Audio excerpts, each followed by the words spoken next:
ওয়াজ মাহফিল শুধু বিনোদনের জায়গা না, এখান থেকে কিছু শিখে বুঝে যাওয়ার জায়গা। কি কথা ঠিক না? কিন্তু আমরা এই মাহফিলটাকে এখন বিনোদন বানাই ফেলেছি, মজার জায়গা বানাইছি। কৌতুক ভালো করতে পারলে অভিনেতার বিরাট বড় দাম। মাহফিল কি অভিনয়ের জায়গা না কোরআন বোঝার জায়গা? কোরআন সুন্নাহ এখান থেকে বুঝে যাওয়ার জায়গা। আল্লাহ পৃথিবীতে পাঠিয়েছেন আমাদেরকে পরীক্ষা করার জন্য। কি পরীক্ষা? আল্লাযী খালাকাল মাউতা ওয়াল হায়াত।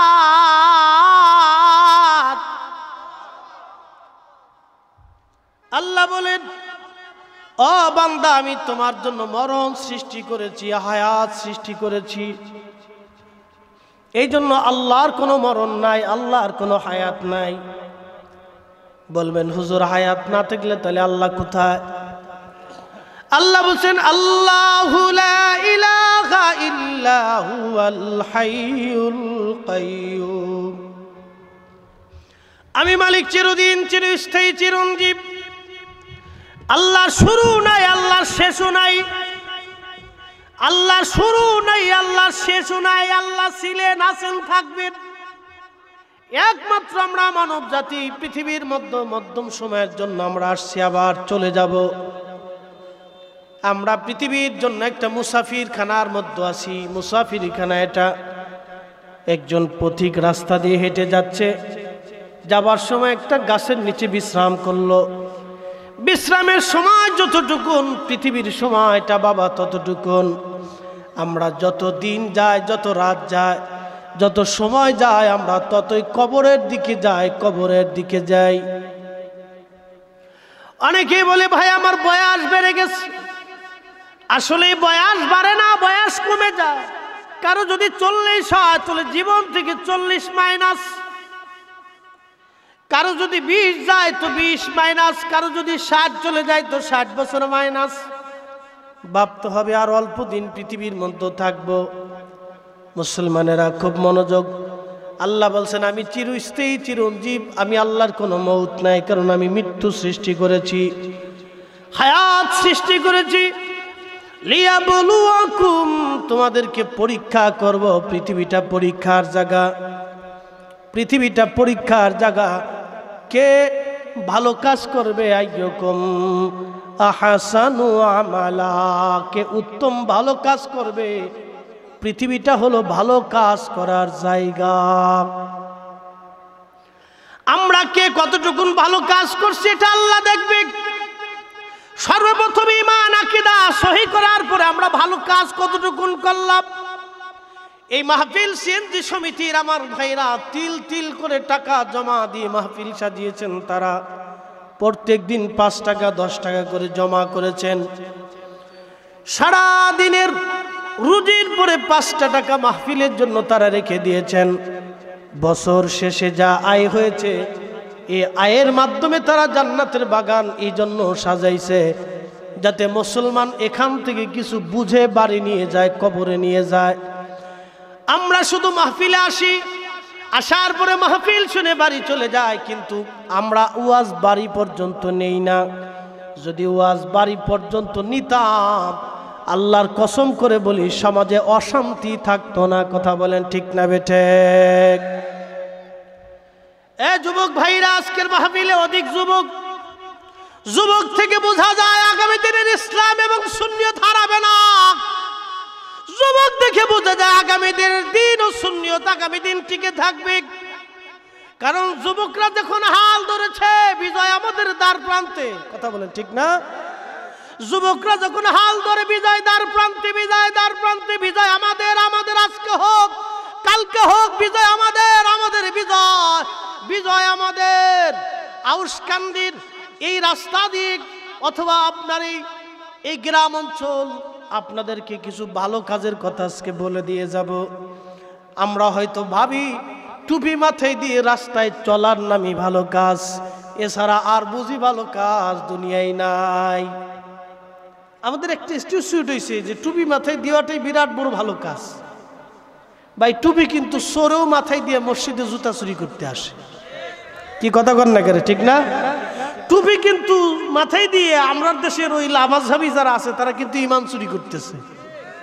এবার আসতে ঠিক করলেন কেন? ঠিক করলে একসাথে জোরে কন, নালি কন হুজুর বে ঠিক, আমি প্রমাণ দিয়ে যাব। কথা বলেন না কেন? ঠিক তবে ঠিক। ওরা বলে আল্লাহর রাসূল আমাদের মতো মানুষ ছিলেন বিধায় রাসূল ভুল করতেন।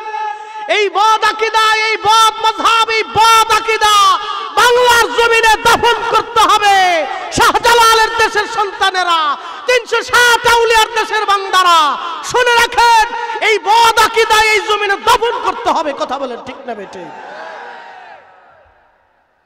কিন্তু বড় আফসোস হলো সত্য, পেট্রো ডলারের বিনিময়ে দিন দিন তাদের বাড়তেছে।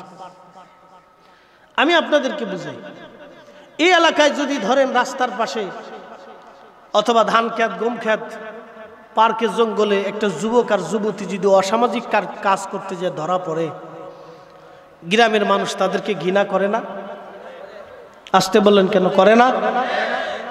পুরুষকেও ঘৃণা করে, মেয়েটাকেও ঘৃণা করে, সামাজিকভাবে তাকে বয়কট করার চেষ্টা করে। কথা বলেন ঠিক কিনা? আচ্ছা বুঝেন, সামাজিকভাবে তাকে বয়কট করার জন্য সবাই বলে বয়কট বয়কট।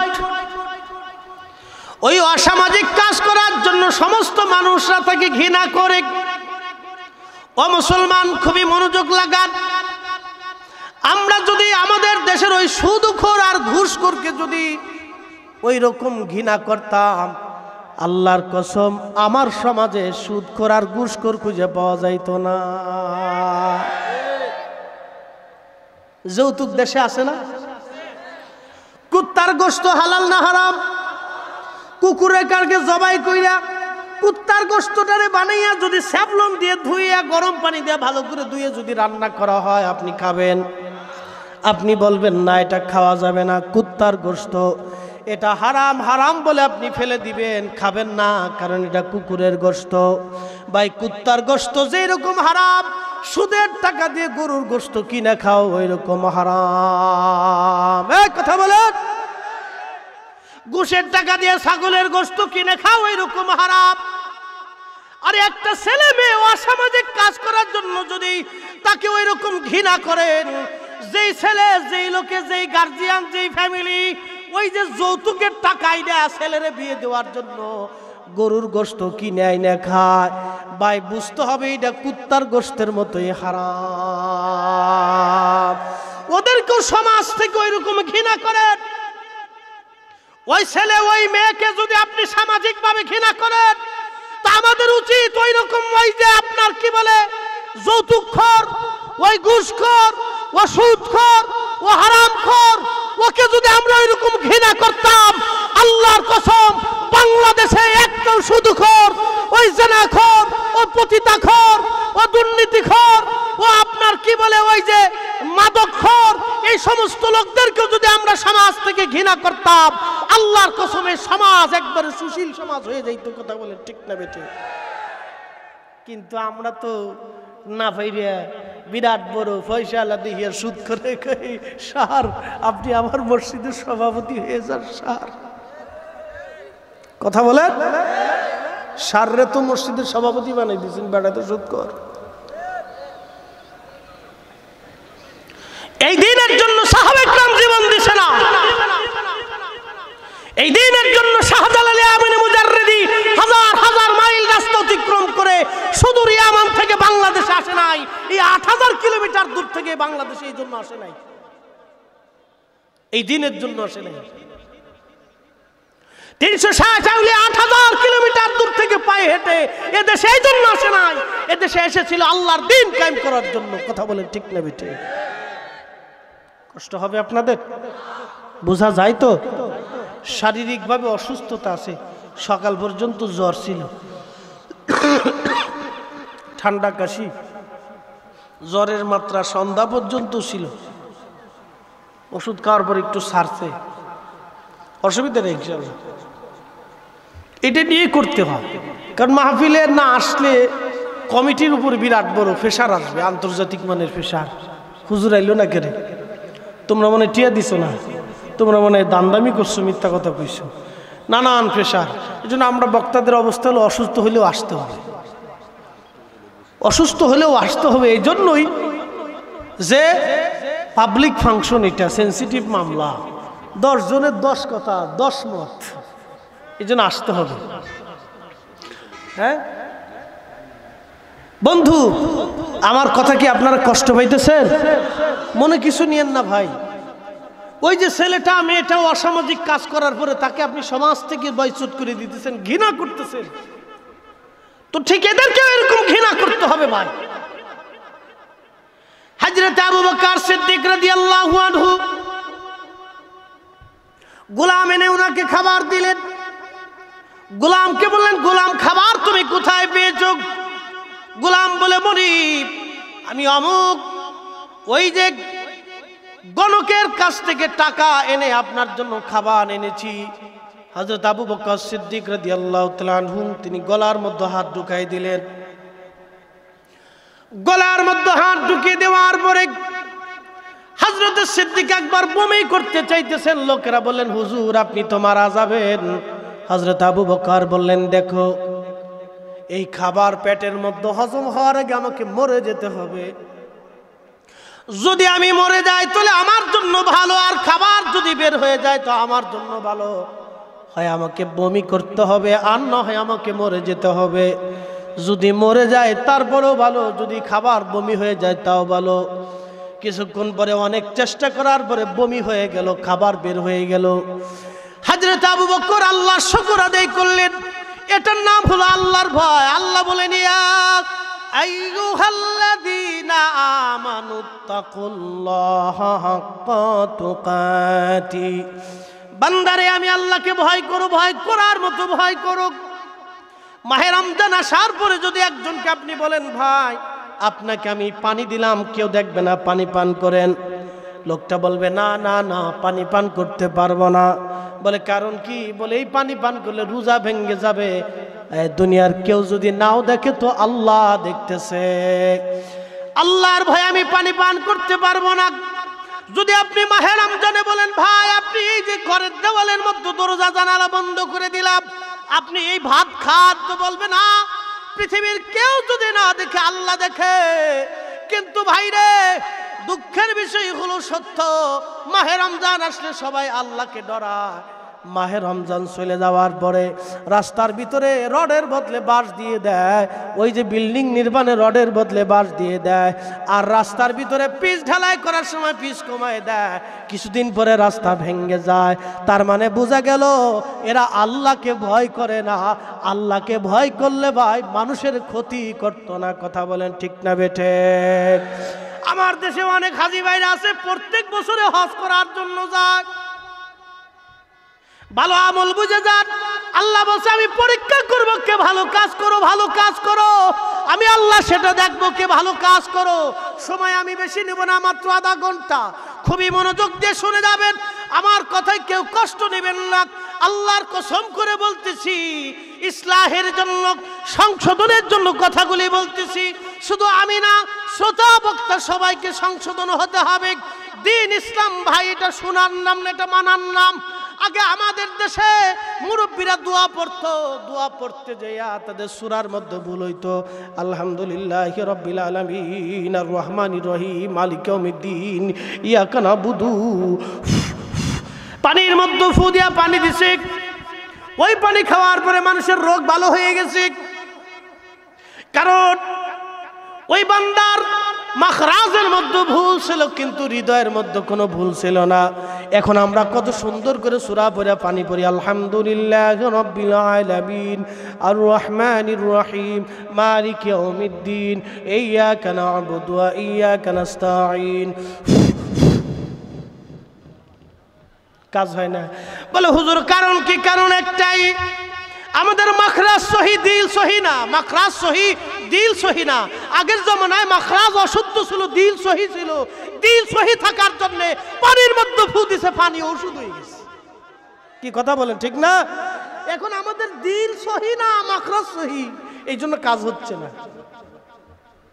যে সময় আমাদের মাখরাজ এবং দিল দুটোটা সহি হয়ে যাবে, তখন সহি হওয়ার সাথে সাথে আমরা পানির মধ্যে ফু দিলে ওই পানি আর পানি থাকবে না, ওটা জ্বরের ওষুধ হয়ে যাবে, ওটা রোগের শেফা হয়ে যাবে। শেফা বানাই দেয় কে? জোরে বলতে হবে কে দেয়? আমাদের কোনো ক্ষমতা আছে ভাই? আমাদের নিজস্ব কোনো পাওয়ার আছে? ও ভাই, আপনারা একটা যদি বিশ্বাস না করেন তো দেখবেন তুলসী পাতা, এটা সেইচে বাইটে খাইলে রোগের উপশম হয়। আর একটা পাতা আছে ধুত্রা পাতা, এটা বাইটে সেইচে রস খাইলে আপনার লুঙ্গির জায়গায় লুঙ্গি থাকতো না, লুঙ্গি মাথার মধ্যে বাইন্দা ফাগুলে দৌড়াবেন, বলে কি হয়েছে রেখে সলির মধ্যে ফাগুল হয়ে গেছে গা। তাহলে এই পাতার মধ্যে গুণাবলী দিছে কে ভাই? আল্লাহ দিছে, ওই গুণাবলীটা আল্লাহ দিছে। তো আপনাকে বিশ্বাস করতে হবে সব কিছুর মালিক কিন্তু আল্লাহ। এ মুসলমান, আপনি একটা কুত্তা থেকে বুঝে যান, কুকুর থেকে বুঝেন। এই কুকুরকে আপনি খাবার দিয়েছেন রাত্রিবেলা, কি দিছেন? পচা গলা। কুকুরটাকে পচা গলা খাবার দিলেন, রাত শেষ হয়ে যাওয়ার পরে আপনি ঘুম থেকে উঠছেন, কিন্তু কুকুর আপনার দরজার সামনে বসে রয়েছে। কেন? ওই কুকুরের একটা বিধান হলো আল্লাহ ওই কুকুরটাকে দুনিয়ার এক মালিকের অধীন করে দিয়েছে। ওই কুকুরটা দুনিয়ার মালিকের পচা গলা খাবার খাওয়ার পরে কুকুরটা দুনিয়ার মালিকরে পাহারা দেয়। পাহারা দিয়ে কুকুর সারা রাত আপনার ঘরের দরজার সামনে বসে রয়েছে। কুকুর ঘরের দরজা থেকে যায় না, চোর আসলে জীবন দিয়ে দেয় কুত্তা, কিন্তু দরজা ছাড়ে না। এটার নাম হলো শকর, কৃতজ্ঞতা।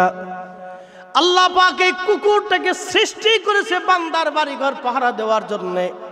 এই কুকুরটা যখন পাহারা দেয় বুঝতে হবে সে আল্লাহর আইন মানতেছে। ও ভাই, সূর্য আকাশে, সূর্য উপগ্রহে, সৃষ্টির মহাশূন্যের মধ্যে সূর্য চলমান।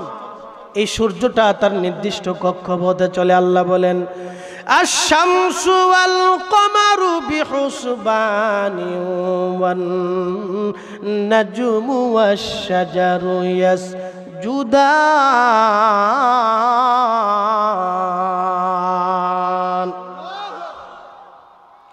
সূর্য তার নির্দিষ্ট কক্ষপথে চলমান, চাঁদ তার নিজের কক্ষপথে চলমান। এরপরে আল্লাহ বলেন ওয়ান নাজমু ওয়াশ-শাজারু ইয়াসজুদান। নক্ষত্রগুলি আল্লাহকে সেজদা দেয়, গাছ আল্লাহকে সেজদা দেয়। আপনি দেখেন না, গাছ আল্লাহকে সেজদা দেয়, নক্ষত্র আল্লাহকে সেজদা দেয়, আপনি আমি দেখি না। সূর্য আল্লাহ তাআলাকে সেজদা দেয়। নবীজি বললেন সাহাবীরা রে, তোমরা কি জানো সূর্য কোথায় যে ডুবে যায়? সাহাবীরা বলেন আল্লাহু ওয়া রাসূলুহু আলাম, আল্লাহ ভালো জানে। আল্লাহ নবী রেখে বলে সাহাবীরা রে, সূর্যটা আরশে মুআল্লার নিচে দিয়া আমার আল্লাহকে সেজদা দেয়। ওই সূর্য সেজদা দিয়ে পড়ে থেকে বলে ইয়া রব, আপনি যদি অনুমতি দেন আবার পৃথিবীতে উঠে পৃথিবীর মানুষকে আলো দেব। আপনি যদি অনুমতি না দেন আমি সূর্য আলো কখনো দেব না। আল্লাহ অনুমতি দেওয়ার পরে সূর্য পূর্ব দিক থেকে আবার উদয় হয়, নতুবা সূর্যের আলো কোনোদিন পাইতাম না। এই সূর্যটাকে জ্বালিয়ে রাখার জন্য আমার আল্লাহ ট্রিলিয়ন ট্রিলিয়ন গ্যাস আল্লাহ ব্যবহার করে প্রত্যেক দিন সূর্যটাকে জ্বালিয়ে রাখার জন্য। এর তাপমাত্রা 200 কোটি ডিগ্রি সেলসিয়াস। সূর্যটা যদি উপরে আল্লাহ উঠে দেন পৃথিবী ঠান্ডা হয়ে যাবে, সূর্যটাকে আল্লাহ নিচে নামায় দেন পৃথিবী পুড়ে যাবে।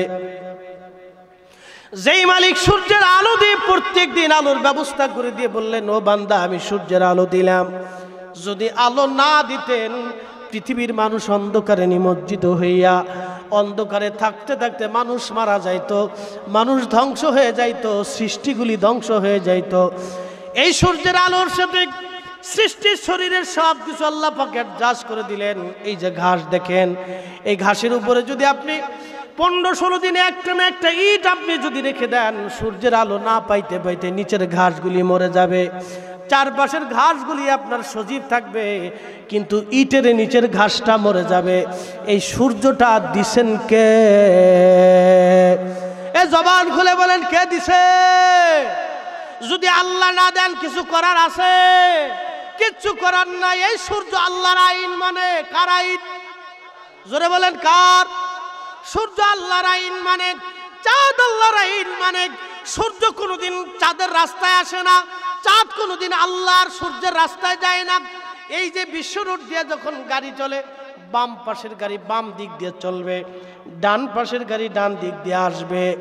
যখন ওই যে নেগেটিভ পজিটিভ এক হয়ে যায়, ডান পাশেরটা বাম পাশে আসে, বাম পাশেরটা ডান পাশে চলে যায়, তখন বাইরে আমার অ্যাক্সিডেন্টের সম্ভাবনা বেড়ে যায়, অ্যাক্সিডেন্ট হয়ে যায়।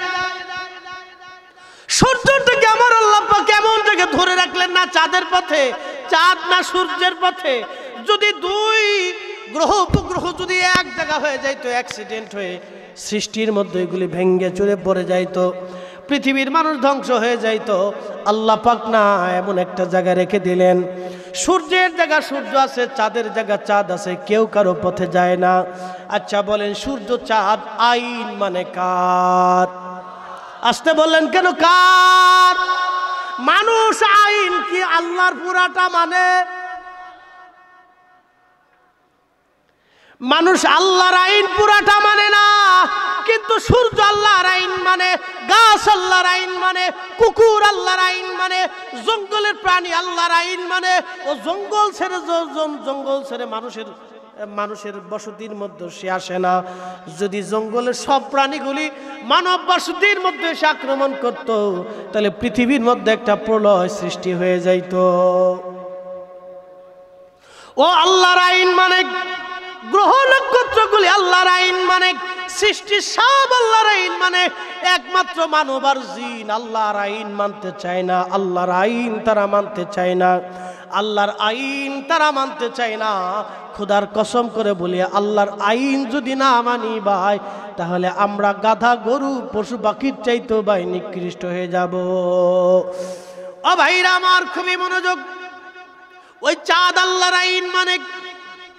একদিন রাসূল করিমের চাচা হযরত আব্বাস রাদিয়াল্লাহু আনহু নবীজিকে ডেকে বললেন, ইয়া রাসূলুল্লাহ, ইয়া হাবিবাল্লাহ, একটা দৃশ্য, ছোটকালের একটা আশ্চর্য দৃশ্য দেখে আমি আব্বাস কালেমা পড়েছি। বলেন চাচা, কি দৃশ্য দেখেছেন?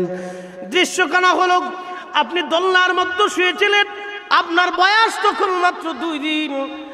সেই দিনটা ছিল পূর্ণিমার চাঁদ। ইয়া রাসূলুল্লাহ, পূর্ণিমার রাত্রিবেলা আপনাকে দেখার জন্য আমি চাচা এসেছি। আসার পরে দেখলাম আপনি দোলনার মধ্যে শুয়ে আছেন। এমন সময় দেখি আপনি আকাশের চাঁদের দিকে তাকায় হাসেন, আবার কান্না করেন। আমি আর একটা আশ্চর্য দৃশ্য দেখলাম, আপনার কচি হাত, আপনি যেই দিকে নাড়াইলেন, আপনার হাতের ইশারায় চাঁদ সেই দিকে দুলতে লাগলো। ওই চাঁদ ওই দিকে দুলে দুলে দুলে দুলে দুলতে লাগলো। নবী আমার দিকে বলে, চাচা যান, ঠিক আপনি দেখেছেন।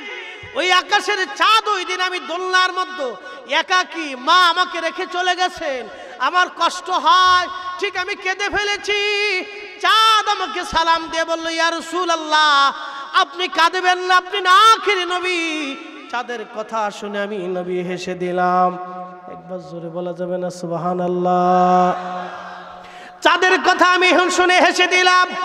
তখন আমার চাঁদ আমাকে খুশি করার জন্য আমি হাত যেদিকে দুলাইলাম, চাঁদ সেইভাবে দুলে দুলে দুলে দুলে দুলে দুলে আমাকে আনন্দ দিতে লাগলো।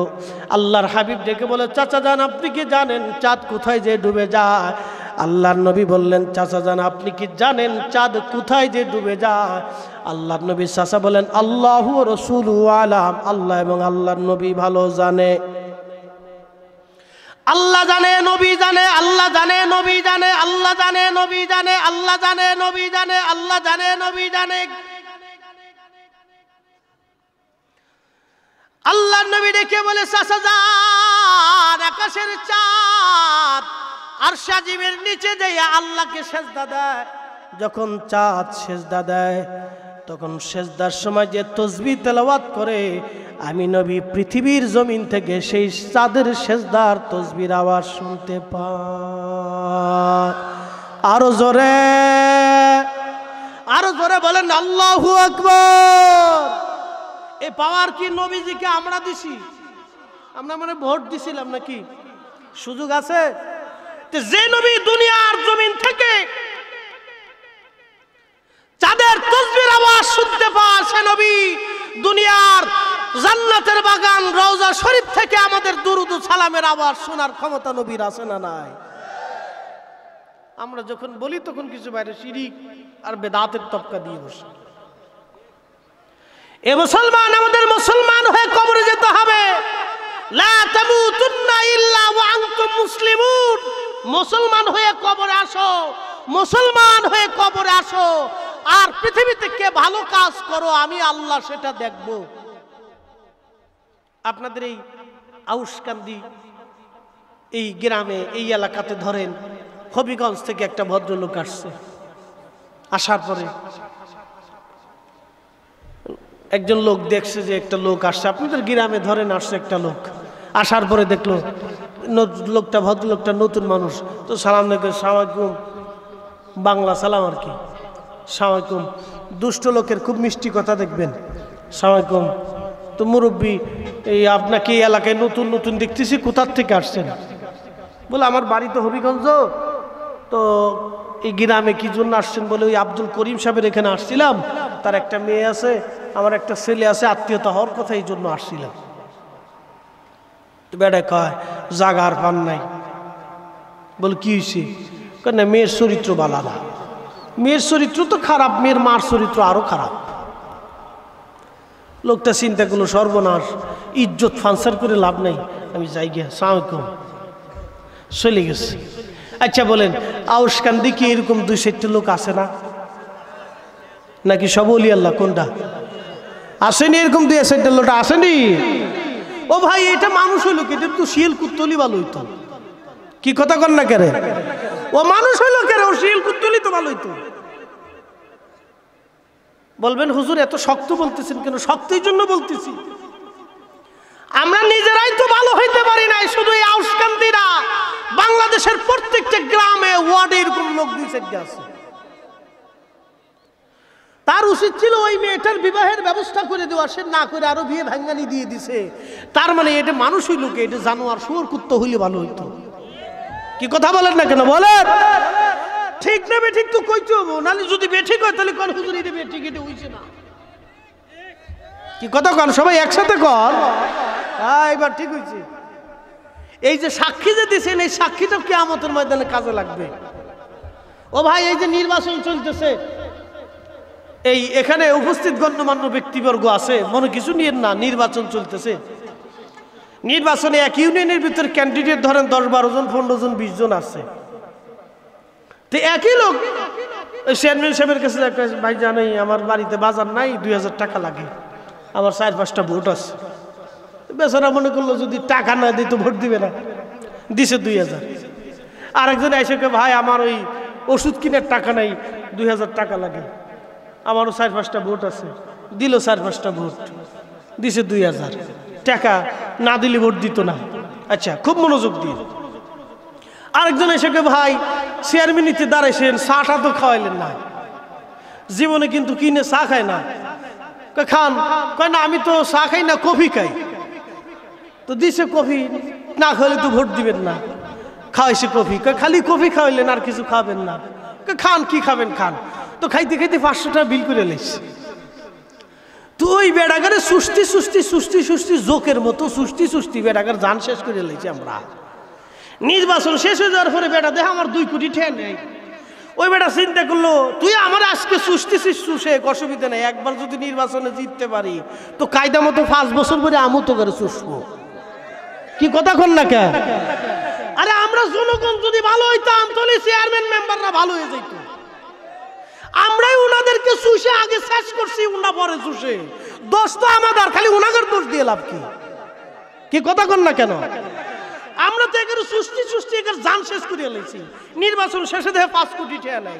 চিন্তা করলো হাইরে সর্বনাশ, আমার 5 কোটি টাকা পুকুর বেচছি, ঢাকা শহরের দোকান বেচছি, এইটা বেচছি, সেটা বেচছি, বেশি এই পাবলিকের খাওয়াইতে খাওয়াইতে এতে কয় এক নাই, এতে কয় এক নাই, এতে কয় এক নাই, এতে কয় এক নাই, এতে কয় নাই, এতে কয় নাই, এটাকে ঠাটা পড়ছে, এটাকে আগুন লাগছে, এটাকে মরে গেছি, এটাকে অসুখ হয়েছে, এটাকে ভাত নেই, এটাকে চাল নেই, সব টাকা নিতে নিতে সুষ্টি সুষ্টি বেটা জান শেষ। ওই বেটা শেষ পর্যন্ত চিন্তা করে যায় এবার আমি চুষবো, এরপরে যা বরাদ্দ আসে কিন্তু সুষ্টি সুষ্টি শেষ। কি কথা কোন থাকে? আমরা যদি তাদের কাছ থেকে না চুষে নির্বাচনে 1 টাকাও না নিয়ে বলতাম যে 1 টাকাও নেব না, ভোট আমারটা, আমি যাকে খুশি তাকে দিব, 1 টাকাও না নিয়ে যদি আমরা তাদেরকে নির্বাচিত করতাম, এরপরে যদি গরিব মানুষের টিউবওয়েল আর গম তারা 2 নম্বরই করতো, তাহলে আমরা অর্জন বোধে চেয়ারম্যানের গদিটাই না চেয়ারম্যান থেকে নামাই দিতাম। কি কথা কন না করে? ঠিক না? তখন আমাদের অধিকার ছিল। চেয়ারম্যান সাহেব করছেন কি? তখন যদি আপনি যে এখন চেয়ারম্যান সাহেব এটা করলেন, কিন্তু চেয়ারম্যান সাহেব কানে কানে ঘুমো যে নির্বাচন নেওয়ার সময় তো 5000 টাকা ঠিকই নিয়েছিলেন। ওই সময় তো আমার আইকেলা বাস দিছ, তো আজকে কইতেছ কোন দুঃখে শরম করে না? তা আমাদের সামাজিকভাবে পরিবর্তন হওয়ার দরকার। যেই দেশে এখনো মেয়েদের বিবাহে ভাঙ্গারি লোক থাকে, তাও দেশে একটা দুইটা না, প্রত্যেক গ্রামে 2-4টা এরকম আছে। যেই দেশের প্রত্যেকটা গ্রামগঞ্জে মানুষ যদি এইরকম মনের হয়ে থাকে, তাহলে বুঝতে হবে সেই দেশ এখনো উন্নত হওয়ার কিছু নাই। কারণ উন্নত হবে না, আমরা জনগণ যতদিন ভালো না হব ততদিন দেশ উন্নত হবে না। কথা কন না কেন? ঠিক না বেঠিক? আমরা একজন আরেকজনকে দেখতে পারি না, আমরা একজন আরেকজনকে দেখতে পারি না। বলে হুজুর কেমন? খুব মনোযোগ দেন। কেমন কেমন কি বুঝাইতেছে আপনাদেরকে একটু খুব মনোযোগ দিয়ে বুঝে যাবেন বাবা। আমাদের বুঝার দরকার, আমাদের সামাজিক পরিবর্তন দরকার। যদি সামাজিক পরিবর্তন আমরা নিজেদের ব্যক্তি ফ্যামিলি পরিবর্তন হইতাম, তাহলে সব পরিবর্তন। আমার দেশের বেশি ঝামেলা হলো মহিলাদেরকে নিয়ে। বলে হুজুর এটা আবার কি কইতেছেন? খুব মনোযোগ দিয়েন। ভাই ভাই দারুণ মিলের শেষ নাই। এক ভাই আর এক ভাইরে না দেখলে জান বাসে না, গলায় গলায় জড়াই ধরে শুয়ে থাকে। কিন্তু বিয়ে হয়ে যাওয়ার পরে ভাই ভাই কিলিকিলি করে মারামারি করে। কারণটা কি? এতদিন গলায় গলায় মিল, এখন কিলিকিলি করে কেন? ঘরের ভিতরে যে বেডি মানুষটা আইছে খালি ফিন মারতে থাকে। কি মিছা কথা কইলাম? হ্যাঁ, খালি ফিন মারতে থাকে, খালি ফিন মারতে থাকে। এখান দিয়ে ফিন মারে, এখান দিয়ে ফিন মারে, এখান দিয়ে ফিন মারে, এখান দিয়ে ফিন মারে, এখান দিয়ে সাবি মারে। এই অবস্থা। মহিলাদের জ্বালা আমরা আরো বেশি বিপদের মধ্যে আছি। নারী জাতি এক সম্মানের জাত, কিন্তু দেখেন খালি ফিন মারামারি, খালি ফিন মারামারি। এই ফ্যামিলির ভিতরে লাগছে অশান্তি। ভাই ভাই কত মিল, এখন ভাই ভাই কিলিকিলি করে। এগুলি ভাই বড় সমস্যার মধ্যে আমরা আছি। আরো আছে গ্রামের কিছু মানুষ, ভাই ভাই যদি ঝগড়া করে তো আগুনের ভিতরে আরো কেরোসিন ঢেলে দেয়। আসে না এরকম কিছু শয়তান? এগুলি মানুষ হয়েছে কি শিয়াল কুত্তে হইলে ভালো হইতো। এরা আইসে এই বড় ভাইরে ফিন মারে। হ্যাঁ রে, তুই চিন্তা করিস না, আমি তোর পক্ষে আছি। ছোট্টারে আর একটা নিয়ে তুই চিন্তা করিস না, আমি তোর পক্ষে আছি। একটা কাজ করছে, হ্যাঁ ওরে দেখাই দেবো। বাস ফিন টিন মেরে দিয়ে কিলি লাগাই দিয়ে কয়েক কাজ করতে থানায় চল, মামলা দিয়ে দিই একটা। তো মোটামুটি খুব সুন্দর করে মামলা দিয়ে দিচ্ছি। মামলা দিয়ে দিলি লাভ হয়েছে কার? মামলা যে দিছে না, লাভ তো থানা পুলিশের হয়েছে, লাভ হয়েছে কোর্ট আদালতের, লজ হয়েছে আপনার। অথচ সারা জীবন ভাই ভাই একসাথে মিশলেন, একই রক্ত, কিলি করার দরকার কি? ওই গ্রামের ওই যারা পিন মারামারি করে, একজন আরেকজনের সাথে ভেজাল বাঁধায়। ও ভাই, ওই যে দুই ছেলে মেয়ে যে অসামাজিক কাজ করার পরে ওদেরকে ঘৃণা করেন, আল্লাহর কসম ওই সমস্ত ব্যক্তিদেরকে যদি আমরা ওইভাবে সামাজিকভাবে বয়কট করতাম, ও সমাজ থেকে আলাদা করতাম, ওর কাছে মাল বিক্রি না করতাম, ওর সাথে উঠা বসা না করতাম, তাহলে বাংলাদেশের মানুষ তারের মতো সোজা হয়ে যেত। কথা কন না কেন? ঠিক না? এটা তারের মতো সোজা হয়ে যেত। ও তওবা করতো, জীবন আর সমাজের ভিতরে ফিতনা বাঁধাইতাম না। আমাদের উচিত এদেরকে সমাজ থেকে বয়কট করা, সমাজ থেকে বয়কট করা উচিত।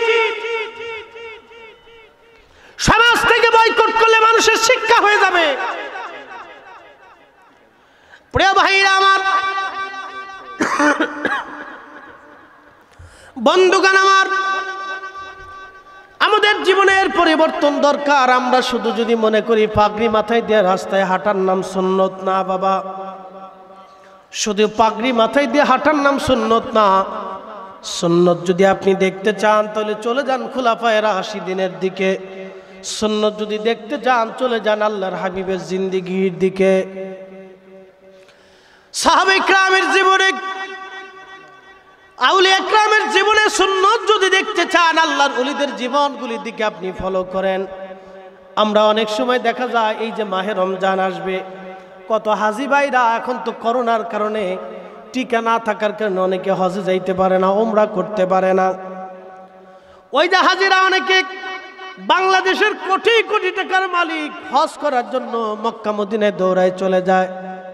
বলে প্রশ্ন করবেন, চাচা কি জন্য রমজান মাসে যান? কয় ভাই, এক রাকাত নামাজ পড়লে 50 1 লক্ষ রাকাতের সওয়াব হয়। আমি আল্লাহর ঘরে কাটাবো 15 দিন, মদিনায় কাটাবো 15 দিন। 1 মাসের রমজান আমি সারা রমজান মক্কা মদিনায় কাটাবো। কারণ মক্কাতুল মুকাররমে 1 রাকাত নামাজ পড়লে 1 লক্ষ রাকাতের সওয়াব, আর মাহে রমজানে নামাজ পড়লে তো অগণিত সওয়াব, সওয়াবের কোনো শেষ নাই। আমি উমরা করব, হজ করব, রমজান মাস আল্লাহর ঘরে মক্কা মদিনায় কাটাইয়া নেকি নিয়ে আসবো। বিরাট বড় নেকির আশায় লোকটা চলে গেছে। ভাইজান খুব মনোযোগ দিয়ে শুনিয়ে যান, মক্কা মদিনায় কেন গেল? এই জন্যই গেছে নেকির আশায়। কিন্তু বাইরে ওই যে রমজান মাসে যে ওই লোকটা মক্কা মদিনায় চলে গেছে সওয়াবের জন্য। বাড়ির পাশে গ্রামে মসজিদে ওই গ্রামের কত মানুষ গরিব মানুষ আছে, টাকার অভাবে শুধু মুড়ি দিয়ে আর আখের শরবত দিয়া 2টা খেজুর দিয়ে ইফতার করে। বাইরে অনেকে আছে এরকম, শুধু মুড়ি চাবা ইফতার করে, 1 গিলাস শরবত দিয়া ভাই ইফতার করে, একটু ওই যে আপনার খিচুড়ি খায় ইফতার করে। বাবা মুসলমান, ওই ব্যক্তি যে 2 লক্ষ টাকা খরচা করে মক্কা মদিনায় উমরা করার জন্য যাইতেছে, ওই 2 লক্ষ টাকা যদি গ্রামবাসীর জন্য, অভাবী মিসকিন মানুষের ওই চিকিৎসার জন্য বা মাহে রমজানে খাবারের জন্য বরাদ্দ করে দিত, তাহলে ভাই মক্কা মদিনায় যা আল্লাহ তালাশ করা লাগতো না, ঘরের মধ্যে বৈশা আল্লাহ নবী পাইয়া যাইত। কি কথা কর না কা? এরকম বহু আছে, বিরাট সওয়াবের জন্য মক্কায় দৌড়ে চলে গেছে, খরচ হয়ে গেছে 2 লক্ষ টাকা। 1 মাস মক্কা মদিনায় কাটাইলে মিনিমাম 2 লক্ষ টাকা তার খরচ, আরো বেশি। ওখানে যাইয়া 5 স্টার হোটেলে ঢুকে, এরপরে ভালো ভালো খাবার। ও যারা ওই যে হজে নেয় এদেরকে কি বলে আপনার মুআল্লিমদেরকে বলে কি খাবার দিবি তাই কয়, ইফতারি এই দিতে হবে, এটা এটা দিতে হবে, খাবার এটা এটা দিবি, সেহরিতে এটা দিবি, রুলস আগে দিয়ে দে, এটা এটা দিবি। তো মোটামুটি 2 থেকে 2.5 লাখ টাকা মিনিমাম তার খরচ 5 স্টার হোটেলে থেকে, আরও বেশি 3 লাখ টাকা খরচ। এরপরে ঈদের সময় আসার আগে ছেলে মেয়ের জন্য ওই মক্কা মদিনার থেকে কেনাকাটা করে নিয়ে আসে, ওই আতর আনে, খেজুর আনে, জমজমের পানি আনে, বহুত কিছু, আরো অনেক কিছু আনে।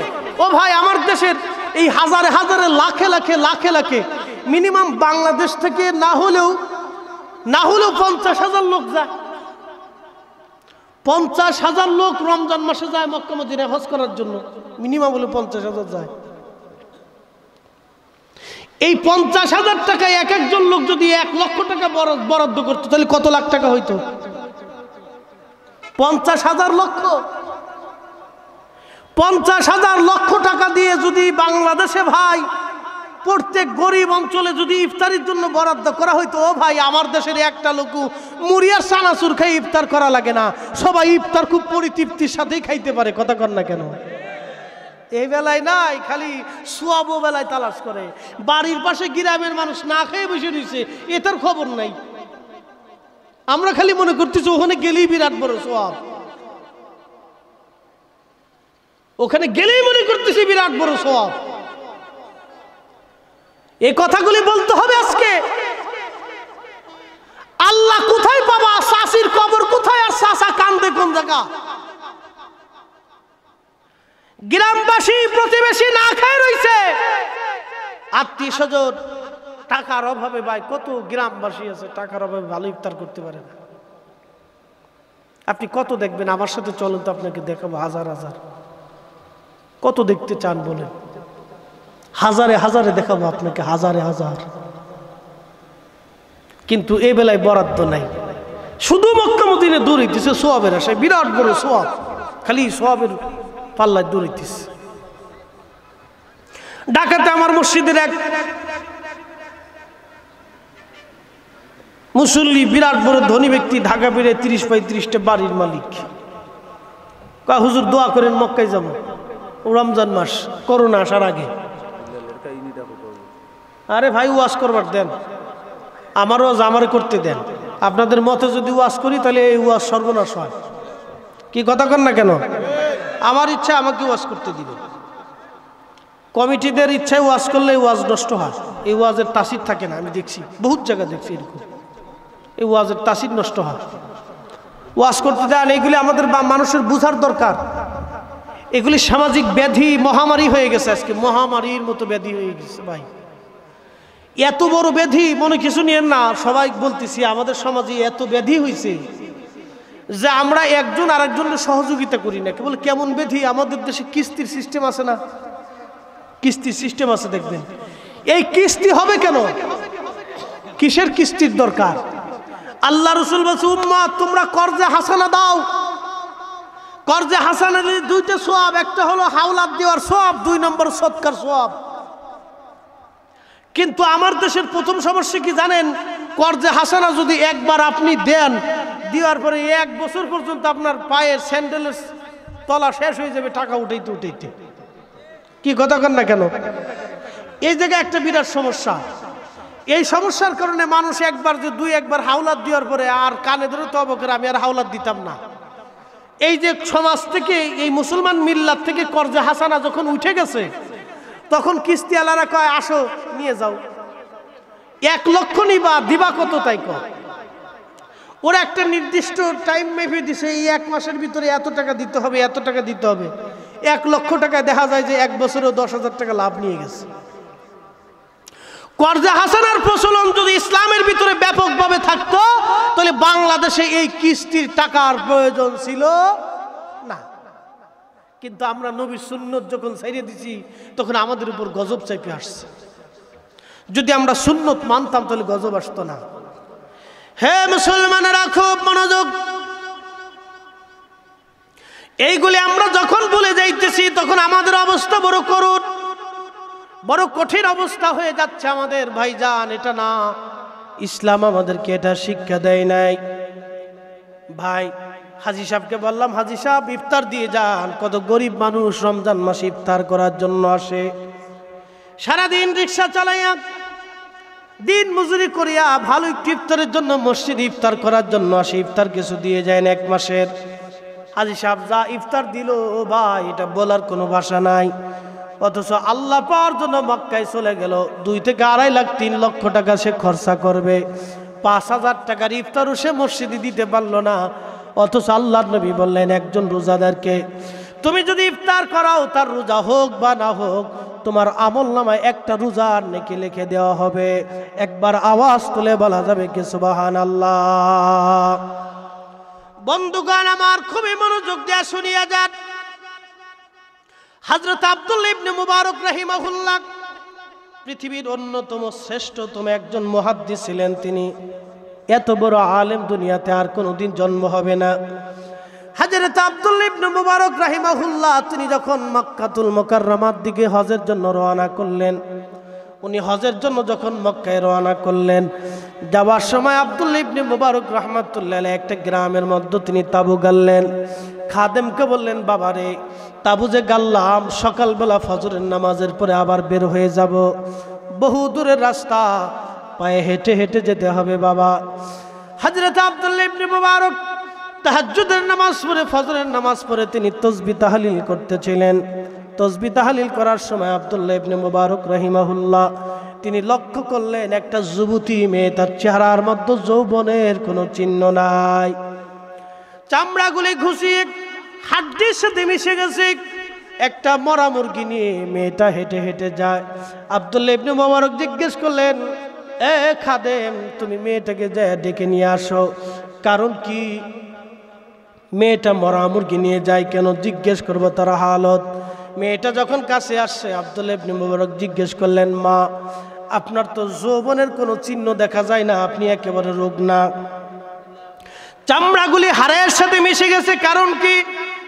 ওই মেয়েটি চোখের পানি ছেড়ে দিয়ে বলে, হুজুর আমাদের এলাকা কাফেররা শাসন করে, আমরা এই মুসলিম এলাকার সাথে তারা ব্যবসা বাণিজ্য উঠা বসা লেনদেন বন্ধ করে দিয়েছে, যার কারণে আমাদের দেশে আমাদের অঞ্চলে কোনো পণ্য আসে না, কোনো খাবার আসে না, ব্যবসা বাণিজ্য নাই, আমরা বড় অসুবিধার মধ্যে পড়ে গেছি। আমাদের রিজিকের অভাবে প্রত্যেকটা মুসলমানের ঘরের মধ্যে খাবার নাই। আজকে আমার ঘরের মধ্যে 1 সপ্তাহ হলো কোনো খাবার নাই, আমার মা ক্ষুধার্ত অবস্থায় পড়ে আছে, আমার মা না খেয়ে রয়েছে, আমার বাবা অসুস্থ হয়ে পড়ে আছে, ছোট্ট ভাইটা ক্ষুধার জ্বালায় বিছনা থেকে উঠতে পারে না।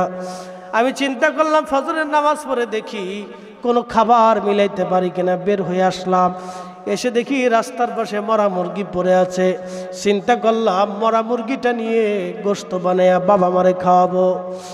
আব্দুল্লাহ ইবনে মুবারক জিজ্ঞেস করলেন, মা তুমি কি জানো না মরা মুরগি খাওয়া হারাম?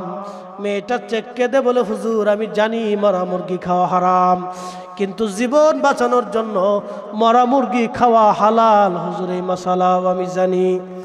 আব্দুল্লাহ ইবনে মুবারকের চোখ বেয়ে বেয়ে পানিগুলি পরে পরে দাড়ি মুবারক ভিজে ভিজে ভিজে ভিজে যাইতেছিল। আব্দুল্লাহ ইবনে মুবারক খাদেমকে বলে, বাবা খাদেম রে, বাড়ি ফিরে যাইতে কি পরিমাণ টাকার দরকার তুমি বলো। খাদেম ডেকে বলে, হুজুর মাত্র 12 দিনার হলে চলবে। আব্দুল্লাহ ইবনে মুবারক খুব ধনী মানুষ ছিলেন। উনি মক্কা মদিনা যাওয়ার সময় অনেক টাকা নিয়ে যাইতেন। এজন্যই টাকা নিয়ে যাইতেন যে মক্কা মদিনায় হজ করার পরে উনি মানুষদেরকে টাকা বিলাইতেন। মুসাফির অভাবী যারা পয়সা সম্পদ হারিয়ে ফেলে উনি তাদেরকে টাকা পয়সা দিতেন, দান সৎকা করতেন। উনি ধনী ব্যক্তি ছিলেন। হযরত আব্দুল্লাহ ইবনে মুবারক দেখে বলে, খাদেম বাড়ি পর্যন্ত পৌঁছাইতে যে পরিমাণ টাকা দরকার এই টাকাটা রেখে দাও, বাদ বাকি সব টাকা এই এলাকার মধ্যে আমি সবাইকে দান করে দিয়ে যাব। আমার হজ উমরা করা লাগবে না, মক্কা মদিনায় আল্লাহ তালাশ করা লাগবে না। আমার মুসলমান না খেয়ে থাকবে, আমার দ্বীনি ভাইরা না খেয়ে থাকবে, আর আমি আল্লাহ পাওয়ার জন্য মক্কা মদিনায় আল্লাহর ঘর তাওয়াফ করব। আমার এই আল্লাহ পাওয়া লাগবে না। আমি আজকে এই টাকাগুলি যদি সবার মাঝে বন্টন করে দিয়ে যাই তো মক্কা মদিনায় যে আল্লাহ খোঁজা লাগবে না, এই কারিয়ার ভিতরে আল্লাহ তালাশ করে চলে যাব। আব্দুল্লাহ ইবনে মুবারক সমস্ত টাকাগুলি তিনি ওই এলাকার ভিতরে দান করে দিয়ে সমানভাবে বন্টন করে চলে গেলেন। এ মুসলমান, আজকে হজ উমরা করার জন্য লাখে লাখে টাকা করা হয়। একবার হজ করা ফরজ, জীবনে একবার ফরজ আদায় করলে হয়, আরো একবার গেলেন নফল করার জন্য, একবার গেলেন ভাই উমরা করার জন্য, অথবা যদি মন চায় সম্পদ বেশি থেকে আরো একবার গেলেন, অসুবিধা নাই। কিন্তু আপনি বার প্রত্যেক বছর ধরে ধরে মক্কা মদিনায় যান উমরা করার জন্য। আসলে উমরা করার জন্য তো যান না, আপনি যান মূলত পিকনিক করার জন্য।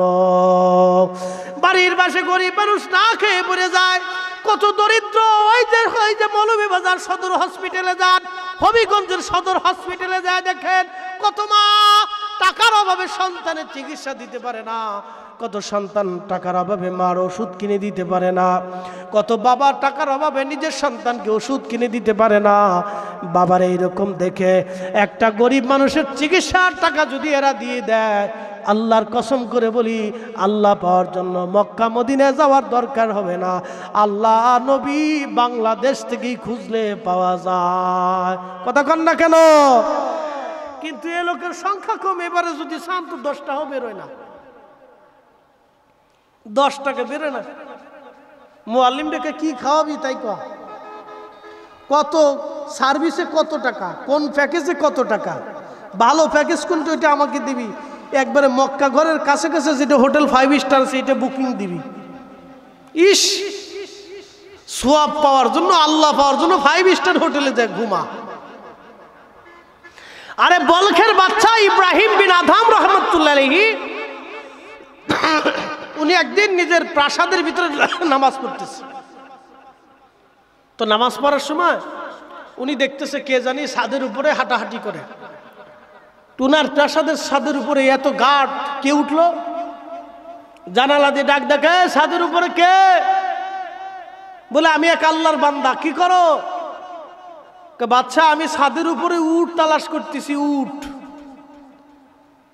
রাজার রাজদরবারের প্রাসাদে, বলখের বাচ্চার প্রাসাদের উপরে ছাদের উপরে উট তালাশ করে।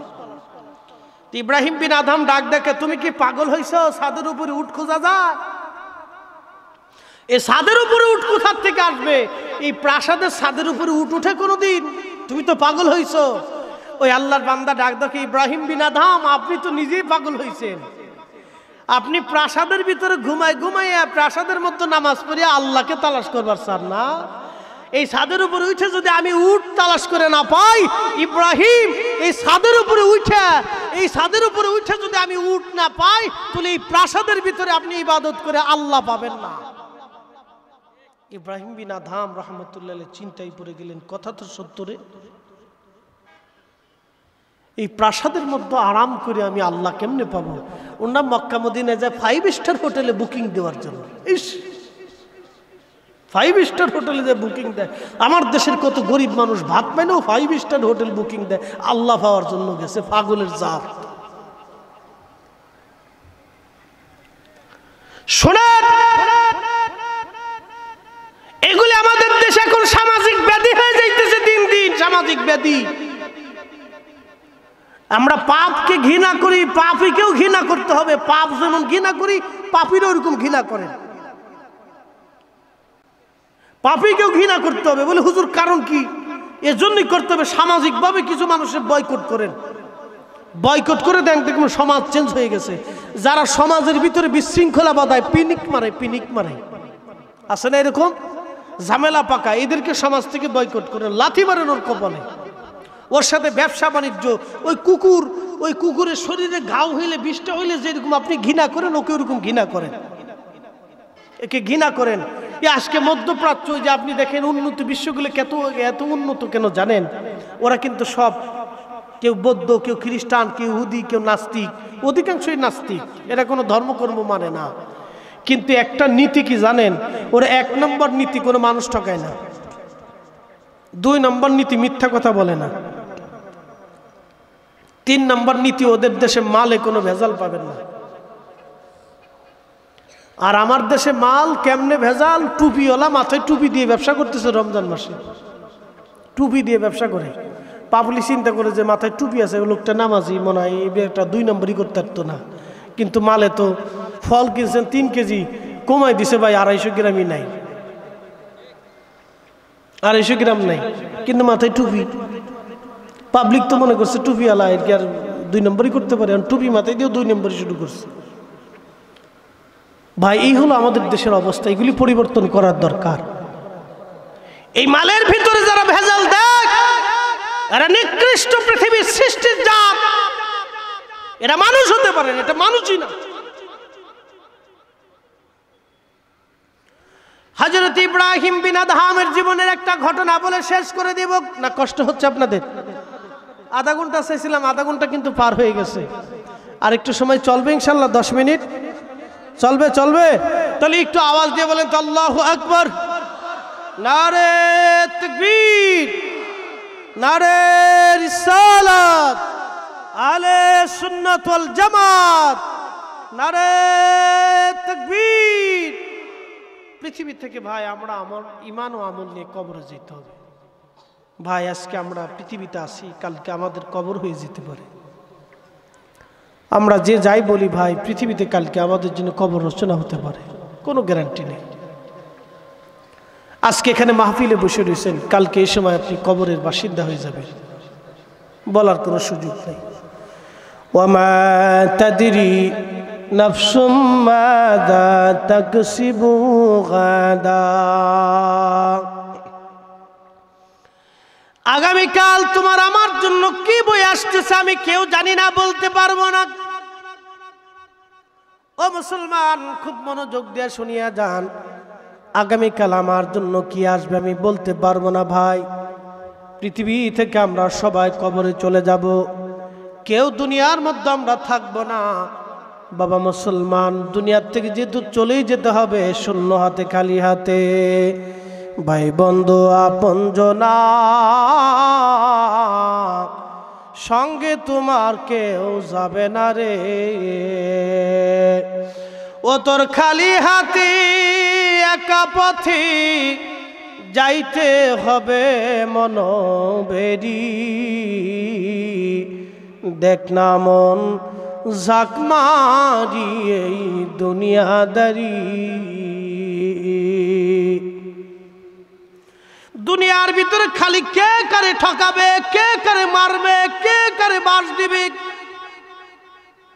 শুধুই চিনতে পাই।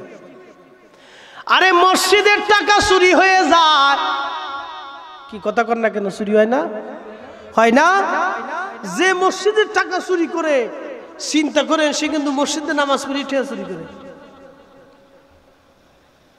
কত বড় ব্যাধি আমাদের সমাজে, আপনি কল্পনা করতে পারবেন না।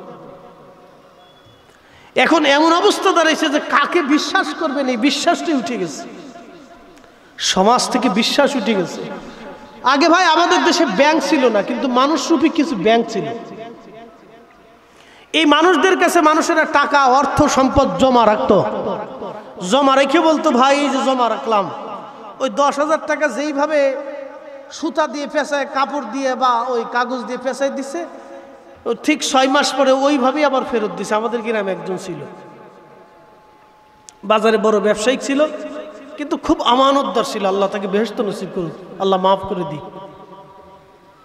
নাম ছিল আব্দুর রব মোল্লা। আমরা মোল্লা বংশের মানুষ। ওনার কাছে টাকা যেইভাবে রাখতো ঠিক সেইভাবে থাকতো। ওনার মরে যাওয়ার পরে সবাই ভাবলো, হাইরে এত টাকা ওনার কাছে রাখছি, টাকা মানে পাওয়া যাবে না। কিন্তু উনি টাকার উপরে সুতা দিয়ে পেঁচায় লিখে রাখছে অমুকের টাকা।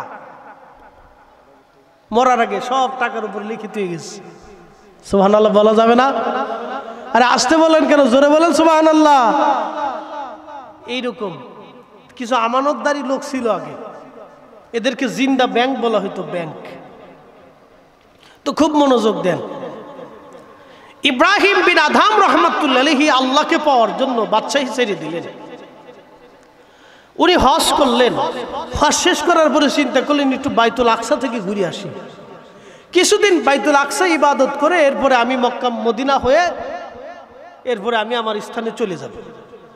ইব্রাহিম বিন আদহাম রাহমাতুল্লাহ আলাইহি রওনা করছেন। চিন্তা করলেন যে বাইতুল আকসায় যাব, আমি খাবো কি? তো 1 কেজি খেজুর কিনছেন, মাত্র 1 কেজি। সন্ধ্যায় একটা খেজুর দিয়ে ইফতার করবে, আর একটা খেজুর দিয়ে উনি সেহরি করবে। দেখেন আগের দেশের আগের জমানার বুজুর্গ কেমন ছিল ভাই। আগের জমানার অলি আল্লাহ কেমন ছিল, খুব মনোযোগ দিয়ে শুনেন। আগের যুগের বুজুর্গ আর অহংকার দেশের বুজুর্গ কিছু ফির আছে, বিড়িটা নেই। কি কথা কন না কে, না বুঝেন না? কিছু কিছু ফির আছে, বিড়িটা নেই। বিড়িটা না ফির দেশে বহুত আছে ভাই। ফিরেও বিড়িটা নে, মুড়িদও বিড়িটা নে, কয়ে লাভ নেই। ফিরে বিড়িটা নেও, মাফ করে দিয়ে ফির হয়েছে আবার। এখানে ফিরালির দায়িত্ব দিলে তো শয়তান চিন্তা করে আমার আর দরকার নাই। ঠিক কথা কর না কে? এখানে যখন ফিরালির দায়িত্ব দিয়েছেন তখন শয়তান কয় আমার আর দরকার নাই, আমার খলিফা নিযুক্ত হয়ে গেছে। হযরত ইব্রাহিম বিন আদহাম রাহমাতুল্লাহ আলাইহি 1 কেজি খেজুর কেনার জন্য তিনি চলে গেলেন। খেজুর কিনতে গেলেন। 1 কেজি খেজুর কেনার পরে ইব্রাহিম বিন আদহাম রাহমাতুল্লাহ আলাইহি খেজুর কিনলেন, কিন্তু একটা খেজুরের দোকানদারের কাছ থেকে ইব্রাহিম বিন আদহামের থলের মধ্যে একটা খেজুর বেশি চলে আসছে। উনি একটা খেজুরকে ফেরত দেন নাই। চিন্তা করলেন, এত খেজুর কিনলাম, একটা খেজুর তেমন কিছুই না। একটা খেজুর বেশি চলে আসার কারণে উনি মনে কিছু না নিয়ে ওই খেজুরগুলি নিয়ে চলে গেলেন। সারাদিন রোজা রাখলেন, একটা খেজুর দিয়ে ইফতার করলেন, সারা রাত ইবাদত করলেন, একটা খেজুর দিয়ে সেহরি করলেন।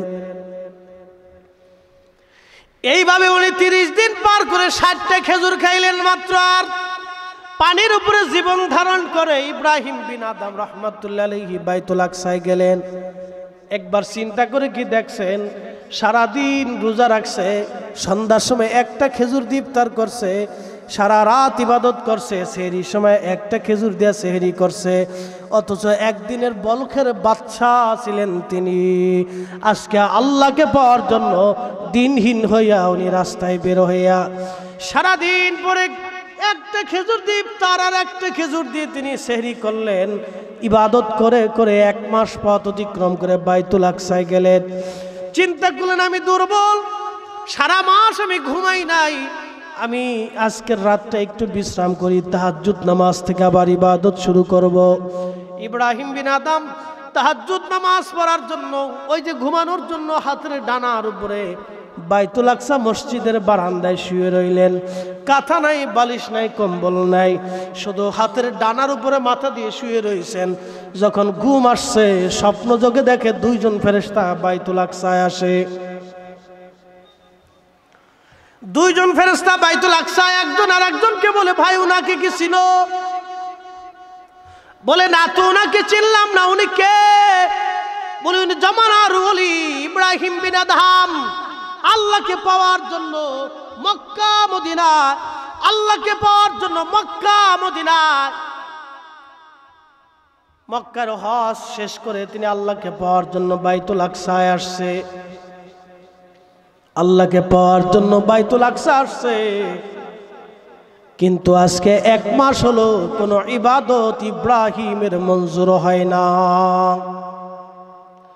কেন, কি জন্য মঞ্জুর হয় না? বলে এই জন্যই মঞ্জুর হয় না, ওই যে খেজুর কেনার সময় একটা খেজুর উনি বেশি নিয়ে ফেলেছেন, কিন্তু দোকানদারকে ফেরত দেন নাই, এটাকে তেমন কিছুই মনে করেন নাই। এই জন্য আজকে 1 মাস হলো তার কোনো ইবাদত, কোনো দোয়া আল্লাহর দরবারে মঞ্জুর হয় না। ইব্রাহিম বিন আদহাম রাহমাতুল্লাহ আলাইহি ঘুম থেকে জেগে কান্নাকাটি শুরু করলেন, আয় আল্লাহ, আমার উপায় কি হবে? হযরত ইব্রাহিম বিন আদম দেরি করলেন না, মক্কায় বাইতুল আকসা থেকে আবার রওনা দিলেন মক্কায়। আরো 1 মাস পরিশ্রম করে উনি মক্কায় আসলেন। মক্কায় আসার পরে বাইরে মক্কায় যখন আসলেন, সেই দোকানদারের কাছে গেলেন মাপ চাওয়ার জন্য। দোকানদারের কাছে যাওয়ার পরে দেখে সে আগের দোকানদার নাই, একটা বালক ছেলে দোকানদারে বসে দোকানদারি করে। সালাম দিয়ে জিজ্ঞেস করলেন, বাবা হে, আজ থেকে 2 মাস আগে এই দোকানের একজন মালিক ছিল, মুরব্বী, তিনি কোথায়? ছেলেটা বলে, হুজুর, আমার আব্বাজান ছিলেন, আজকে 1 মাস হলো আব্বাজান মারা গেছেন, দোকানের মালিক এখন আমি। বলে, বাবা রে, 2 মাস আগে আমি 1 কেজি খেজুর কিনেছিলাম, একটা খেজুর তার বেশি চলে গেছে, এখন বাবা ওই একটা খেজুর আমি ক্ষমা চাওয়ার জন্য আমি আসছি, বাবারে আমারে মাফ করে দেন।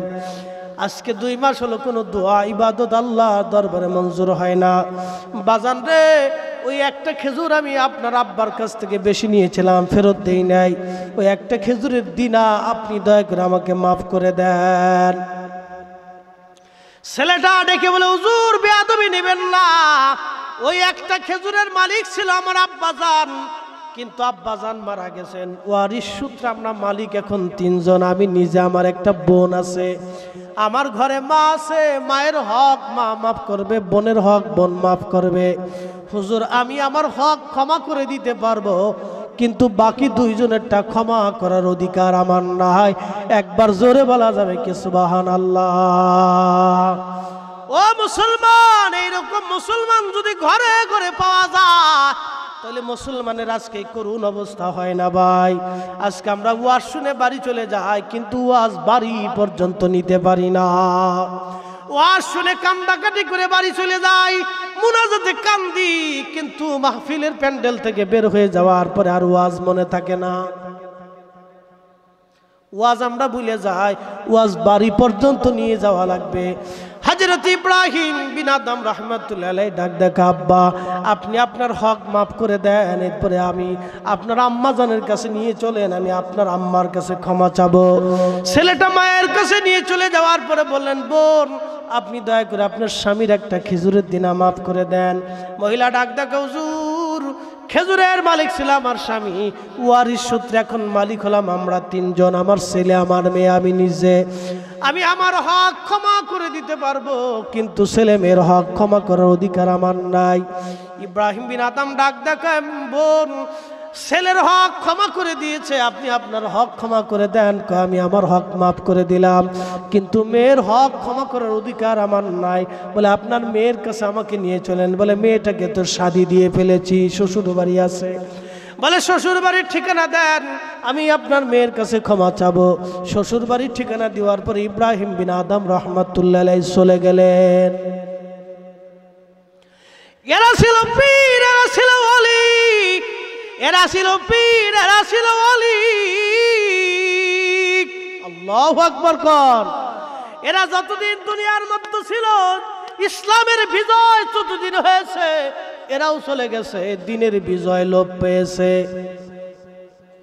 কিন্তু দুঃখের বিষয়, আমরা আমাদের সমাজে অনেক ভাইরা আছেন, এদের সম্পর্কে বাজে মন্তব্য করে কয়, এই সমস্ত পীর ওলিদের কিসসা কাহিনী বাদ দিয়ে দাও, এরা শিরিক করতো, এরা বেদাতি ছিল।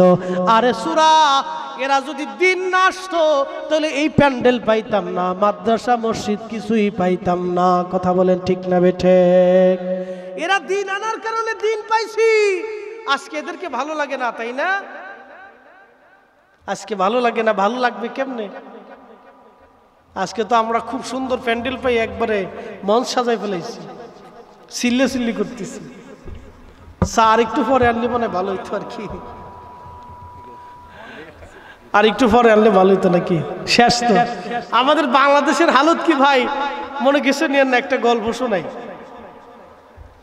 আমাদের দেশে দেখবেন চাচা নানারা যখন বয়স হয়ে যায়, একবারে বিরাট খুনখুনে বুড়িয়ে এখন ঘরে পড়ে গেছে, আকুরে রয়েছে, কথা কয় না কারোর সাথে, ডানেও থাকে না বামেও থাকে না, সোজা চায় রয়েছে, নড়াচড়া করতে পারে না। তখন ছেলে মেয়ে আত্মীয় স্বজন, খালাতো ভাই, ফুফাতো ভাই, চাচাতো ভাই, মামতো ভাই, শ্বশুর বাড়ির আত্মীয়, জামাই বাড়ির আত্মীয়, বিয়ে বাড়ির আত্মীয়, সবাই ফল আনে, কুরমা আনে, এইটা আনে, সেটা আনে, এইটা আনে, আগর ডিম, বাগর ডিম, ঘোড়ার ডিম, বহুত কিছু এনে ওই বেটার চারপাশে থুয়ে দেয়। বেটা তো এমনি মরার মতো আঁকড়ে পড়িছে, আর মনে মনে চিন্তা করে, ও বড়া ফরার দল, তোরা আমার জেতা থাকা অবস্থায় এই খাবার আনলি না, এখন মরে যাবার লাগতেছে, এখন খাবার নিয়ে আইছি, সেটা খাবি কি না রে? এখন বেটা আরো মনে মনে বড় আফসোস করে, আরে তোরা করলি না কি? আমি জিন্দা থাকা অবস্থায় যদি খাবারটা আনতি তাহলে আমার বিরাট বড় উপকার হইতো। ভাই আমাদের দেশের অবস্থা হয়েছে এখন তাই। ভাই বন্ধুদেরকে বলে যায়, ওই মানুষ জিন্দা থাকা অবস্থায় ভালো মন্দ খাওয়াই নিয়ে, মরার সময় খাওয়াই ভাই কোনো লাভ নাই। কি কথা কন না কে? আমরা সিস্টেম হয়ে গেছে শেষ, মরার সময় যা ফল ফ্রুট ইটে সেইটে হসপিটাল ভরিয়ে লাইছি, কিন্তু খাইতে রে না, চাইতে রে।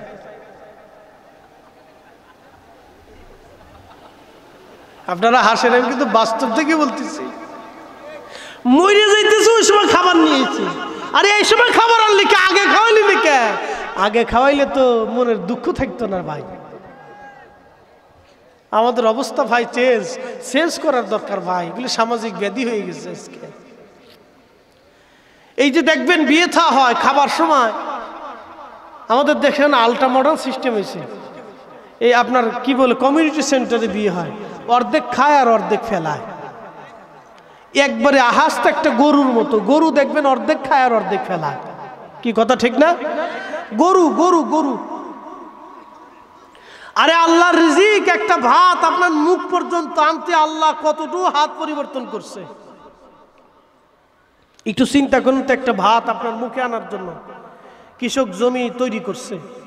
জমি তৈরি করা কিন্তু সাইটখানি কথা না, এটা বললে একটা জমিন তৈরি হয় না, জমিনটা চষতে হয়। চষার পরে এটা ফাইনেট মারতে হয়, ফাইনেট মারার পরে শীতের মধ্যে একজন চাষি এই জমিনের ভিতর ধান গাড়ে, ধান গাড়ার পরে এই ধানের ভিতরে প্রত্যেক দিন পানি দেয়, সার দেয়, ওষুধ দেয়, মেডিসিন দেয়, ময়লা জমলে হাতায় হাতায় ময়লা সাফ করে। ধান পাকে, ধান কাটে, মারাই করে মাথায় করে নিয়ে জমিনে বিক্রি করে, বাজারে বিক্রি করে। বাজারে বিক্রি করার পরে ওই ধান নিয়ে আইনা ধান এনে শুকায়, ধান শুকানোর পরে ওই ধান শুকানোর পরে এরপরে সাতালি নিয়ে ভাঙ্গাইয়া চাইল বাড়িতে আনে। আপনার স্ত্রী এটাকে রান্না বান্না করে, এরপরে আপনার সামনে এই খাবারটা পৌঁছায়। খাইলেন কিন্তু বিসমিল্লাহ কইলেন না, খাইলেন কিন্তু আলহামদুলিল্লাহ কইলেন না। আল্লাহ কিন্তু তখন আপনার রিজিক বন্ধ করে দেয়নি। আল্লাহকে আমার বান্দা এখনো আমার শুকর করে নাই, বান্দারে একটু সুযোগ দিয়ে দেখি মরার আগে শুকরিয়া করে কিনা। দুই মুঠো ভাত আপনার তকদির পর্যন্ত পৌঁছাইতে আল্লাহ অনেকগুলি হাত পরিবর্তন করে তারপরে আল্লাহ আনছে। এই ভাত আপনি অর্ধেক খান আর অর্ধেক ফেলাই দেন, তার মানে গরুর মতো হয়ে গেছেন, গরুর খাসলাত। ভাই এগুলি আমাদের পরিবর্তন করার দরকার। সামাজিক ব্যাধি, যারা রিজিক নষ্ট করে আল্লাহ তাদের রিজিক থেকে রিজিক কমতি দেয়, রিজিক বরাদ্দ আল্লাহ কমাই দেয়। ভাই কোটি কোটি টাকার মালিক হলে রিজিক খাওয়া যায় না, রিজিক আল্লাহর পক্ষ থেকে বন্টন হয়। কথা কন না কেন, ঠিক না? আমার এক বন্ধু ছিল ক্লাসমেট, মাফ করবেন, আলিমে থাকা অবস্থায় ওর চাচা, ওর মামা ছিল custom officer, running custom officer. তো কাস্টম অফিসার তো ভাই বুঝেনি, এগুলো তো কয়ে লাভ নাই ভাই। এগুলো বলতে বলতে আমরা হুজুরদের জিব্বা পর্যন্ত শুকাই গেছে, হুজুরদের জিব্বা শুকাই গেছে, জিব্বায় ক্ষয় ভরিয়ে দিতেছে, দাঁতের ক্ষয় এসে গেছে, হুজুরদের জীবন শেষ হয়ে গেলে এগুলো কইতে কইতে হুজুরগার জান শেষ ভাই। তো বন্ধু বলতেছে মামা বাড়ি গেলাম বহুদিন পরে, কামলা বিটিকারে দিয়ে বহুত কিছু রান্না বান্না করেছে, তা আমিও বসে রয়েছি, মামা বসে রয়েছে, তা আমি খাই, মামা সেই রয়েছে। জিজ্ঞেস করলাম স্যার মামা খাও না কেন? না রে মামা আমার খাওয়ার কায়দা নেই, আমার হার্টের সমস্যা, প্রেশারের সমস্যা, ডায়াবেটিস সমস্যা, ডাক্তার এটা নিষেধ করছে, এটা নিষেধ করছে, কচু শাক দিয়ে খাইতে হয়। মামা এখন কান দেখা ভাইগনে রে তুই কত কিছু দিয়ে খাস আর আমি খালি কচু খাইতেছি। কয় মামা খাবেনি তো, সারা জীবনই তো ঢাকা শহরে 4-5টা বাড়ির মালিক হয়েছেন, হিন্দে টাকা পয়সা লইছেন মামা, কত মানুষের ক্ষতি করছেন মামা, 4-5টা বাড়ির মালিক হইয়া দুনিয়াত খাইতে পারলেন না, মরার পরেও খাইতে পারবেন না মামা, খাওয়ানোর আর সুযোগ নাই মামা। কি কথা কর লেখা, রিজিক বন্টন হয় কোথার থেকে? আসমান থেকে রিজিক বন্টন হয়, আল্লাহর পক্ষ থেকে রিজিক বন্টন হয়। ইচ্ছা করলে খাওয়ার কায়দা নেই, আপনি পারবেন না, ইচ্ছা করলেই পারবেন না, ও আল্লাহর পক্ষ থেকে রিজিক বন্টন হয়।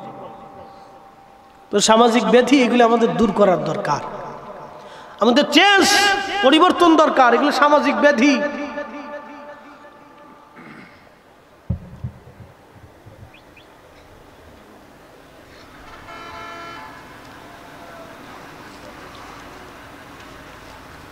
ও মাশাআল্লাহ।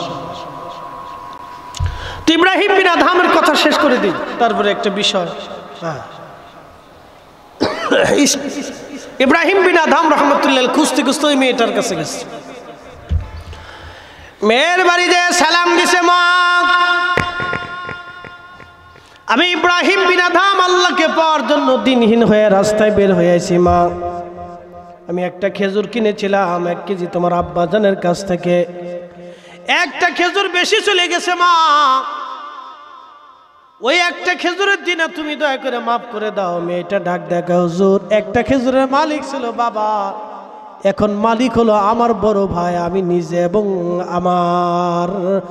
আমার ভাই, আমি নিজে এবং আমার ওই যে মা, আমি আমার মায়ের হক কিভাবে ক্ষমা করব, ভাইয়ের হক কিভাবে ক্ষমা করব, আমি না আমারটা মাফ করে দিলাম, কিন্তু ভাই ও মায়েরটা ক্ষমা করার অধিকার আমার নাই।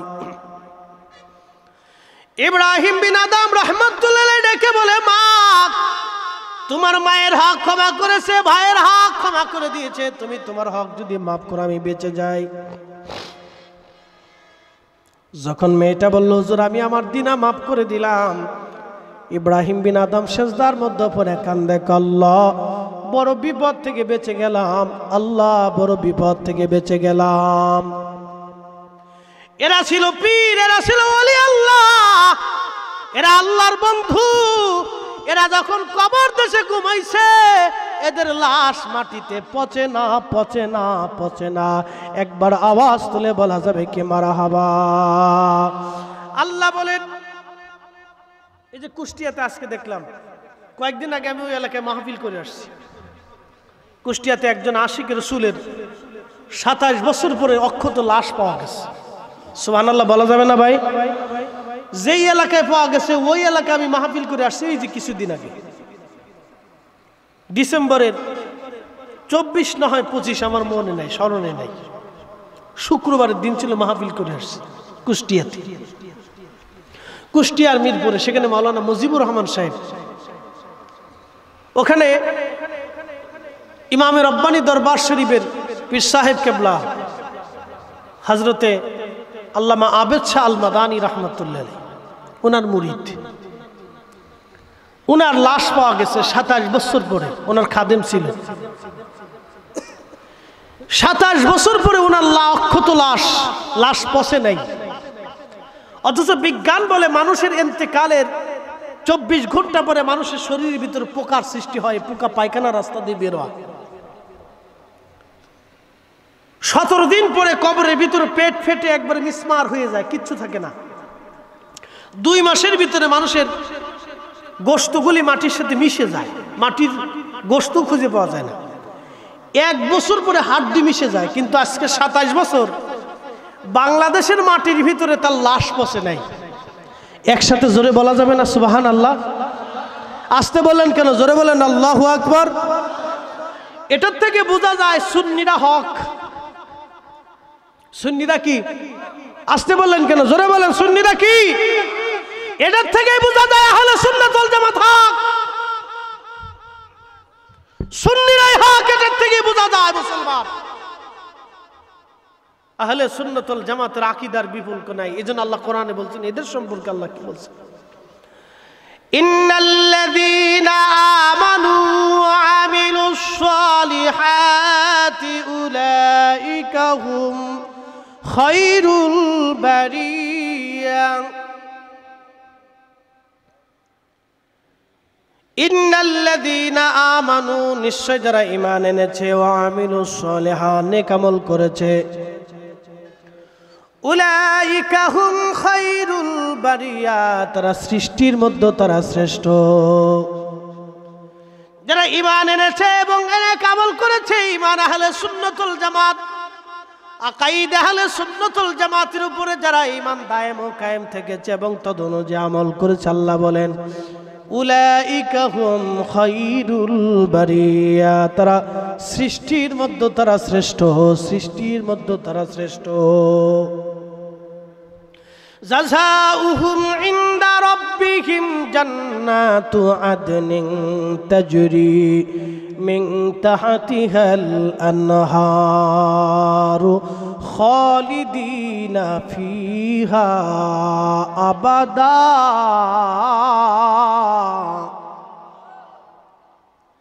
আমি আল্লাহ তাদের জন্য একটা পুরস্কার রেখেছি, জান্নাত জান্নাত জান্নাত।